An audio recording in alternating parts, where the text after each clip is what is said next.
차 살 때 가격 안 따지는 분들 없을 겁니다. 사실 이재용 정도 아니면 뭐 몇천만 원짜리 차를 사도 1000원 단위, 100원 단위, 10원 단위까지 다 따져보고 썬팅을 얼마짜리 해주네, 저기서는 얼마를 깎아주네, 블랙박스를 뭘 달아주네, 진짜 5만 가지를 다 따져가면서 딜러를 엄청나게 달달히 볶습니다. 근데 뭐 당연한 거죠. 한두 푼 하는 것도 아니고 한 번 사면 몇 년을 타고 다녀야 하는데 소비자로서는 잘하고 계시는 겁니다. 차를 하나 사려고 고민하다 보면 대한민국 서민들은 대부분 현대차와 기아차로 선택의 범위가 좁혀집니다. 실제로 현대기아차 국내 판매 점유율이 90%나 된대요. 100명 중 90명이 새 차를 살 때 현대기아차를 선택한다는 거죠. 진짜 어마무시한 겁니다. 현대차가 그렇게 사람 잡는 차라고 난리가 나고 네티즌들이 키보드가 부서질 정도로 욕을 해도 꿈쩍 안 하는 이유인 거죠. 현대차 매출이 얼마나 될까요? 작년 기준으로 103조. 그렇게 비싸다는 서울 20억짜리 아파트를 500채 넘게 살 수 있는 돈을 겨우 1년 동안 벌어들인 겁니다. 국내 대기업 순위로 보면 1위가 넘사벽 삼성이고 그 다음이 현대차입니다. LG, 포스코, 한화, SK 이런 곳들은 다 현대차 밑에 깔고 들어간다는 거죠. 이 정도면 대한민국을 삼성과 현대차가 먹여 살리고 있다고 봐도 이상하지 않은데, 이 정도로 대단한 현대차가 뜬금없이 위기래요. 왜 이렇게 위기라고 다들 난리인가 봤더니 현대차를 위협하는 존재가 있다고 합니다. 등잔 밑이 어둡다고. 이건 뭐 경쟁사가 아니라 같은 그룹 한 지붕 아래에 있는 애가 무섭게 치고 올라오고 있어서 위기라고 표현을 하나봐요. 막 현대차가 휘청거리고 망할 위기다 이런 게 아니라는 거죠. 기아차에서 이름을 바꾼 기아가 요즘 그렇게 치고 올라온다는데 실제 판매량으로도 이게 나타나고 있대요. 아저씨들이 소나타 살까 K5 살까 고민하다가 실제로 K5 사러 많이들 가고 있다는 겁니다. 이 얘기하면 또 정의선 회장 왼쪽 주머니 오른쪽 주머니 차이 드립이 나올 겁니다. 근데 같은 집안인 게 무슨 상관이겠어요. 어차피 일반 서민들은 실제로 현대차 살까 기아차 살까를 한 달 내내 고민합니다. 이건 뭐 짜장면, 짬뽕, 프라이드, 양념 다음으로 어려운 게 현대차, 기아차 중에 고르는 거라고 할 정도로요.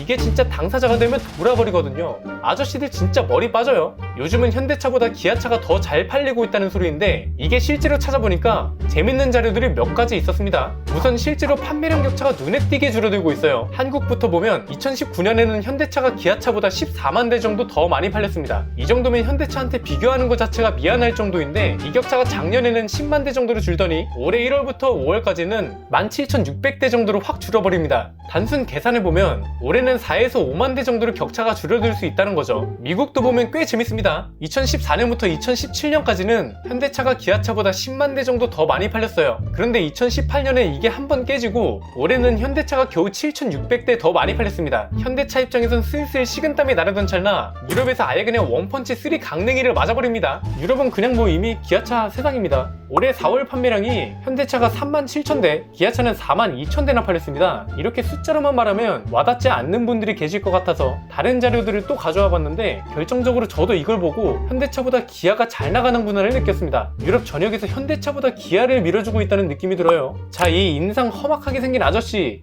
영국 탑기어의 메인 MC이자 자동차 저널리스트로 잘 알려져 있습니다. 자동차 좋아하는 사람들은 다 아는 막말로 유명한 사람이기도 합니다. 영국 차는 엄청나게 빨아주고 다른 웬만한 차들은 가루가 되도록 까이는 것도 유명하죠. 어느 정도냐면 젠보라는 슈퍼카를 리뷰하다가 불이 나서 그대로 내보내고 이걸 몇 년 동안 놀려먹습니다. BMW도 드래그 레이스 하다가 죽을 뻔한 이유로 해당 에피소드에서는 가루가 되도록 깔고요. 그러면서 그렇게 결함 많다는 제규어 랜드로버는 영국봉 가득 취하게 세워줍니다. 심지어 한국차는 세탁기 같은 전자제품이다, 걔네가 만드는 차는 마력이 아니라 견력이라 그러면서 개고기 먹는 문화까지 비아냥대던 아저씨가 기아차를 엄청나게 칭찬해줍니다. 기아차한테 돈 받았나 싶을 정도로 빨아주는데 이게 보다 보면 나름 국뽕에 취합니다. 기아의 유럽 전략 모델, 그러니까 한국에는 안 팔고 유럽에만 파는 시드라는 차가 있었는데 일단 모델명에서 전세계 최초로 아포스트로피가 붙었다는 거 하나로 엄청나게 세워줍니다. 이 차를 합리적인 가격의 차라는 코너의 랩타임 카로도 사용을 하기 시작하죠. 한국판 탑기아에서는 스타 랩타임이라는 코너로 바뀌기도 했는데 유명인들이 나와서 랩타임을 잽니다. 여기에는 뭐 에드 시런, 휴 잭맨, 로안 애킨슨,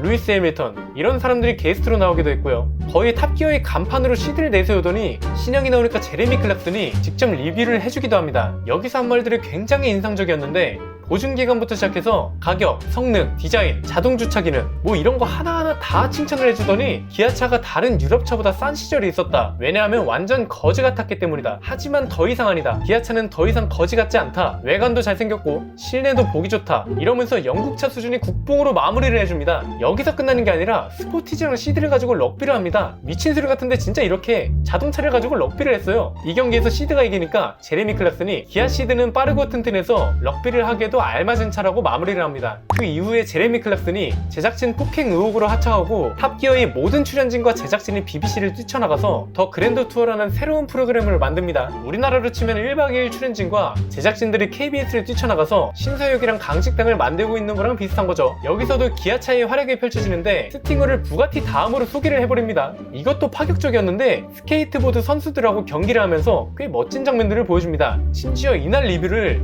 제임스 메이라는 성격 느긋한 아저씨가 있는데 아우디 S4보다 맵고 김정은이 미사일보다 빠르다면서 극찬을 해버립니다. 유럽뿐 아니라 전 세계적으로 영향력 있는 자동차 프로그램에서 기아차가 비중 있게 다뤄지는 와중에 현대차는 거의 언급조차 없었습니다. 이렇게 전문가들도 현대차보다 기아차를 밀어주고 있는 분위기인데 이게 실제 판매량으로도 나오고 있고 심지어 한국에서도 주머니 드림이 나오긴 하지만 판매량도 점점 차이가 줄어들고 있어요. 그 이유가 궁금했는데 생각해보니까 결론이 그렇게 어렵진 않았습니다. 그냥 사진으로 한번 보잖아요. 소나타 이건 뭐 디자인이 혁신이다 뭐 이런 아무 말을 해대는데 차가 아니라 그냥 맥이야. 그래도 기아차는 현대차한테 안 된다 떵떵거리더니 결국 K5한테 판매량으로 처참하게 발리고 있어요. 산타페 이건 그냥 탐켄 치려고 욕만 드럽게 먹고 소렌토한테 처참하게 발리고 있죠. 아무리 투박한 아저씨들도 이건 진짜 아니라고 보는 거지. 그나마 그랜저가 명성을 유지하고 있는데 K8이 나오면서 어떻게 될지 모르겠습니다. 실제로 K8을 타봤는데 승차감이나 만듦새가 지금까지 내가 알던 국산차가 아니야. 그랜저가 풀체인지 되기 전까지는 그랜저를 사는 아저씨들이 도저히 이해가 안 될 정도로 잘 만들었습니다. 그리고 최근에 스포티지까지 풀체인지 됐잖아요. 사실 이 차를 보고 아 이래서 현대차가 기아한테 안 되는구나를 느낀 것도 있습니다. 다른 건 다 모르겠는데 이거 하나는 진짜 감동적이더라고요. 요즘 현대기아차 신차들이 거의 병 걸린 것 마냥 모든 걸 범퍼로 내려버립니다. 라이트 내리는 건 그래 오케이 번호판 내리는 것까지도 좋다 이거야. 그런데 갑자기 방향지시등을 아래로 확 내려버리네. 이것 때문에 아저씨들이 엄청 화를 냈죠. 심지어 범퍼 수리할 때 수리비 더 나오게 하려는 꼼수라는 말까지 들어. 그런데도 절대로 고칠 생각을 안 해. 코나, 투싼, 산타페, 심지어 카니발까지 범퍼로 내리면서 개선되길 기대하는 게 반포기 상태였는데 그 와중에 이게 웬일이야. 스포티지가 방향지시등을 과감하게 정상적인 위치로 올려버립니다.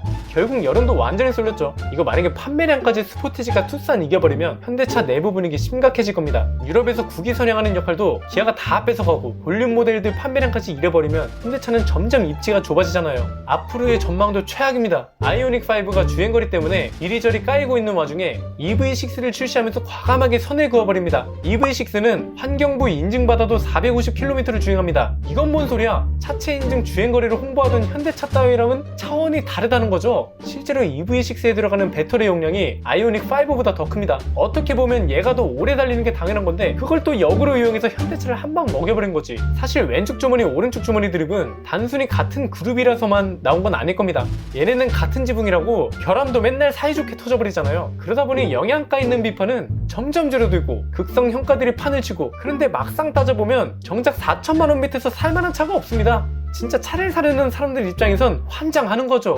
이 차도 문제, 저 차도 문제면 대체 뭘 사라는 거야? 걸어다니라는 거야? 뭐야? 그래서 까는 것도 좋지만 대안으로 살만한 차, 요즘 그나마 얘네들 중에서 골라도 후회 없는 차를 제시해주는 것도 필요하다고 봅니다. 냉정하게 생각해보자고요. 똑같은 엔진, 똑같은 차체를 쓴다는 건 결국 이름하고 생긴 것만 다르다는 거잖아요. 어떻게 보면 디자인 하나로 현대차가 기아한테 처참하게 발리고 있다 해도 과언이 아니라는 겁니다. 지금 현대차랑 기아차 중에 고민 중인 분들이라면 웬만하면 기아로 넘어가는 게 요즘 트렌드를 따라가는 게 맞는 겁니다. 비슷한 조건에서 더 많은 선택이 있다는 건 분명 이유가 있는 거죠. 오늘 기아차에 대한 동향 같은 걸 잠깐 이야기를 해봤는데 재밌고 유익했다면 구독과 좋아요 알림 설정까지 해주시면 감사드리겠습니다. 제 소개가 늦었는데 앞으로 스포일러 코리아 채널에서 자동차 이야기를 재밌게 풀어나갈 안PD라고 합니다. 앞으로 더욱 유익하고 재밌는 자동차 이야기를 가장 먼저 스포일러 해드리겠습니다. 지금까지 안PD의 스포일러 안PD였습니다. 감사합니다.